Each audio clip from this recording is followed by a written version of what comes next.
Now, of course, the height of the climax of this counterculture was really being fueled by protest against the Vietnam War. Of course, these were college students and young adults, many of whom were being drafted into the armed forces to go and fight in Vietnam, many of whom also came back in body bags.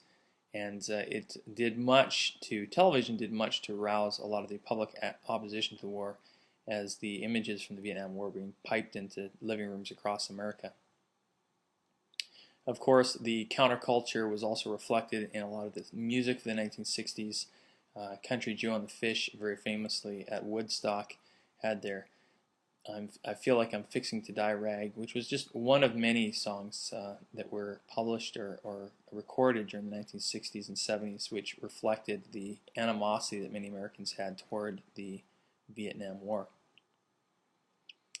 Of course, not all of it was purposeful or had its political agenda. There was just good old-fashioned popular entertainment, of which the Beatles were, of course, one of the most popular bands in the 1960s.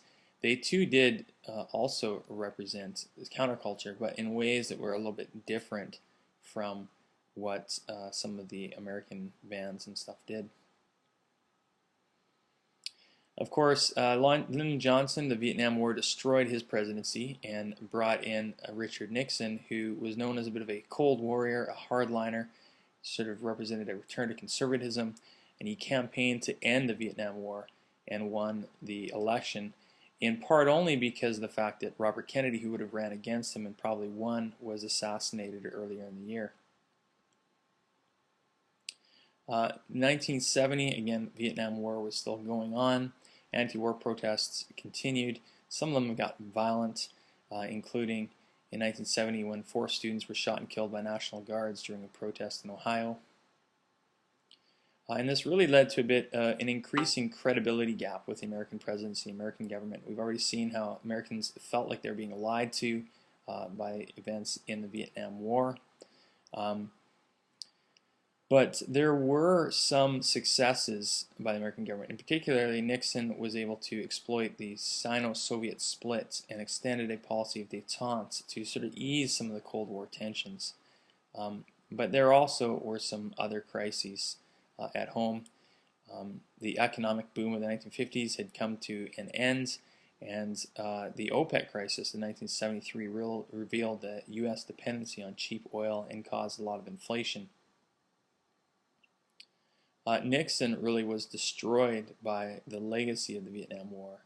His presidency went down in flames, not just because of this, but also because of the Watergate scandal, a scandal that he was involved in 1973, which forced him to resign or face impeachment. Gerald Ford became U.S. president right after that and quickly removed American troops from Vietnam. He provided some stability through some tough economic and turbulent times. But by this point, many Americans were very disillusioned that nothing really had gone right since the 1960s and were very disenfranchised and feeling a lack of confidence in the American experiment, which largely explains the popularity of Ronald Reagan in the 1980s, who promised to make America strong and great again. Carter was briefly president through the early 1970s, had some successes as well.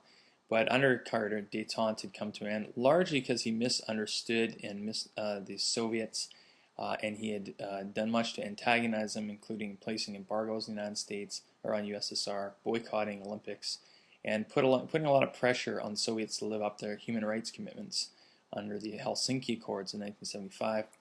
And the Strategic Arms Limitation Treaty that was worked on before his presidency was never ratified by Congress. And so Carter's administration, at the end of the day, really just added to the malaise that a lot of Americans felt, despite high hopes that they had for his presidency.